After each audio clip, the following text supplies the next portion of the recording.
అందరికి hi welcome to uncle kitchen zone 2024. నేను మీ అంజద్. ఈరోజైతే మీ ముందుకు చికెన్ కందనకాయ కొత్తిమీర మసాలా వేసి చేశాను. సూపర్గా అదిరిపోయింది టేస్ట్ అయితే. ఇంకెందుకు ఆలస్యం వచ్చేయండి మన రెసిపీలోకి. ఇప్పుడు ఏం చేశానంటే నేను ఒక 300 గ్రాముల చికెన్ కందనకాయ తీసుకొని బాగా క్లీన్ చేసుకున్నానండి. ఈ విధంగా క్లీన్ చేసుకున్న తర్వాత దీన్ని చిన్న చిన్న ముక్కలుగా కోసుకుందాం మనం. ఎందుకంటే ఇది గట్టిగా ఉంటుంది కదా. ఫస్ట్ ఇలా మధ్యలో కట్ చేసుకొని మళ్ళీ ఇట్లా అడ్డంగా గట్టిగా ఉండే చోట కట్ చేసుకున్నామంటే మనకు వండేటప్పుడు ఈజీగా ఉడికిపోతాయి. లేదంటే చాలా గట్టిగా ఉంటాయి, టైం పడుతుంది. ఈ విధంగా అన్ని పీసులని 4 ముక్కలుగా చేసుకుందాం. ఒక పీసులో టేస్ట్ అయితే ఇది చాలా బాగుంటుందండి, సూపర్గా ఉంటుంది. కొత్తిమీర మసాలా వేసి ఎలాంటి ఘాటు మసాలాలు లేకుండా చాలా సింపుల్గా, చాలా ఈజీగా, చాలా టేస్టీగా ఉంటుంది. చిన్నపిల్లల దగ్గర నుంచి పెద్దలు కూడా ఈజీగా తినేయచ్చు. ఇప్పుడు ఏం చేద్దామంటే స్టవ్ మీద ఒక గిన్నె పెట్టేసి ఆ గిన్నెలో 3 చెంచాల నూనె అయితే పోసుకుందాము. నూనె వేడెక్కిన తర్వాత 2 మీడియం సైజ్ ఎర్రగడ్డని సన్నగా కోసుకొని మనము పచ్చివాసన పోయేంత వరకు బాగా మగ్గించుకుందాము. ఒక్క 2 నిమిషాలు అలాగా పచ్చివాసన పోయిన తర్వాత మనకు ఎర్రగడ్డలు అనేది బాగా మగ్గుతాయి. చూసారు కదా, ఈ విధంగా కొద్దిగా కలర్ చేంజ్ అయిన తర్వాత మనము ఒక 2 మీడియం సైజు టమాటాలు సన్నగా కోసుకొని ఇవి కూడా పచ్చివాసన పోయేంత వరకు బాగా మగ్గించుకుందాము. టేస్ట్ అయితే ఈ చికెన్ కందనకాయ చాలా బాగుంటుందండి. కొద్దిగా ఉప్పు అయితే వేసుకున్నాను. టమాటాలు అలాగే మన ఎర్రగడ్డగా బాగా మెత్తబడి మగ్గేలాగా చేసుకోవాలి. ఒక్క 2 నిమిషాలు అలా కలుపుకోవాలి. స్టవ్ అయితే నేను మీడియం ఫ్లేమ్లో పెట్టాను. ఇప్పుడు ఒక స్పూను అల్లం తెల్లగడ్డ పేస్ట్ వేసుకొని బాగా పచ్చివాసన పోయేంత వరకు మసాలా మొత్తం బాగా మిక్స్ చేసుకుందాము. కొత్తిమీర మసాలాతో అయితే ఇది డిఫరెంట్ టేస్ట్ ఉంటుంది. టేస్ట్ అయితే చాలా బాగుంటుంది. తక్కువ మసాలాలతో బాగా గ్రాండ్గా టేస్ట్గా ఉంటుంది. ఇప్పుడు ఏం చేద్దామంటే మనం క్లీన్ చేసి పెట్టుకున్న కందనకాయల్ని మన ఎర్రగడ్డ టమాటా మసాలా వేసేద్దాము. ఇప్పుడు ముక్కలకు బాగా మసాలా బాగా మొత్తం పట్టేలాగా 4 పక్కల గిన్నెలు అయితే కలుపుకుందాము. చూసారు కదా, ఈ విధంగా మొత్తం ముక్కలకు మసాలా మొత్తం బాగా పట్టేలాగా కలుపుకోవాలి. ఈ కర్రీ మనకు రైస్లో కానీ చపాతీలు కానీ సూపర్గా ఉంటుంది. ఇప్పుడు ఏం చేద్దామంటే ఒక 1/4 టీ స్పూన్ పసుపు అయితే వేసుకుందాము. బాగా ముక్కలకు పసుపు అంతా బాగా పట్టేలాగా మొత్తం బాగా కలుపుకుందాము. కొత్తిమీర మసాలా దీంట్లో పడడం వల్ల దీంట్లో ఉండే ఒక రకమైన నీసు వాసన అనేది కూడా మనకు వెళ్ళిపోతుంది. టేస్ట్ మాత్రం చాలా అల్టిమేట్గా ఉంటుంది. ఒక 5 నుంచి 10 నిమిషాలు అయితే మూత పెట్టేద్దాం. స్టవ్ని అయితే సిమ్లో పెట్టేసి ఇప్పుడు దీనికోసం మసాలా అయితే తయారు చేసుకుందాము. దీనికోసం అయితే ఒక 2 గుప్పెళ్ళ ఫ్రెష్ కొత్తిమీర, చూసారు కదా, కొత్తిమీరను సన్నగా కట్ చేసుకొని మిక్సీ జార్లో వేసుకుందాం. అలాగే ఒక గుప్పెడు పుదీనా కొత్తిమీర కాంబినేషన్ చాలా బాగుంటుందండి. మసాలా అయితే మంచి ఫ్లేవర్ అయితే వస్తుంది మనకు. కొత్తిమీర అయితే ఒక 2 గుప్పెళ్ళు తీసుకున్నాను, పుదీనా అయితే ఒక గుప్పెడు తీసుకున్నాను. అలాగే ఒక 4 పచ్చిమిరపకాయలు, 4 జాలండి. పచ్చిమిరపకాయలని 2గా చేసి వేసుకుందాం మిక్సీలో. ఇప్పుడు దీన్ని ఏం చేద్దామంటే నీళ్ళు వేయకుండా మెత్తని పేస్ట్ అయితే తయారు చేసుకుందాము.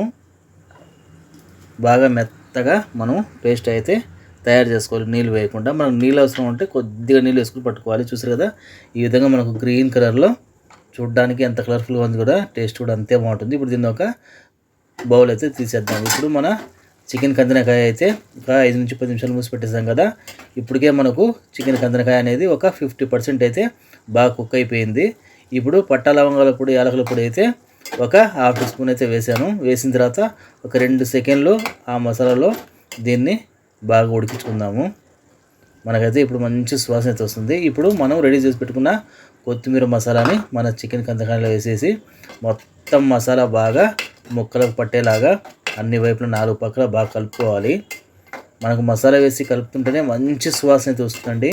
ఇది టేస్ట్ కూడా చాలా బాగుంటుంది. చాలా డిఫరెంట్ టేస్ట్ ఇది చికెన్ కానీ మటన్ కూడా చేసుకోవచ్చు, చాలా బాగుంటుంది. చాలా సింపుల్ మసాలాలు, కడుపులో ఎలాంటి ఇబ్బంది లేకుండా హ్యాపీగా తినేయచ్చు. ఇది ఒక్క 5 నిమిషాలు అయితే అలాగా మసాలాలో మనం బాగా మగ్గనిద్దాము.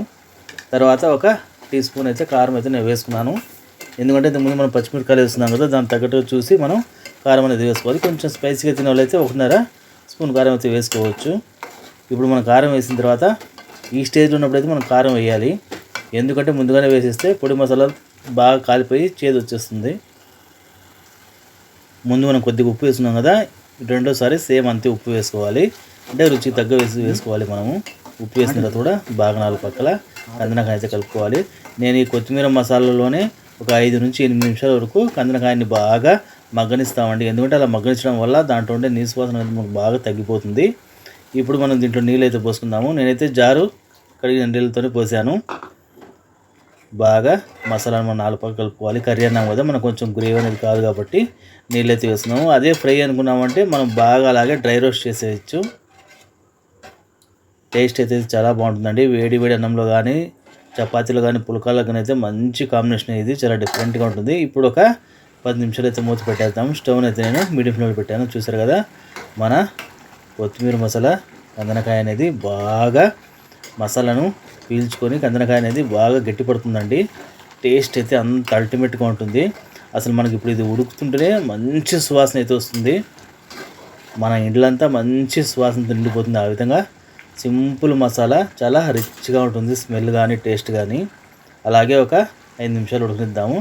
ఇప్పుడు ఈ స్టేజ్లో ఉన్నప్పుడు మనకు గ్రేవీ అనేది ఇప్పుడు ఏం చేద్దామంటే ఒక 1/2 టీ స్పూన్ సోంపు వేసుకోవాలి. సోంపు వేయడం వల్ల ఏమంటే ఇంకా మనకి ఎక్స్ట్రా ఫ్లేవర్ అనేది వస్తుంది.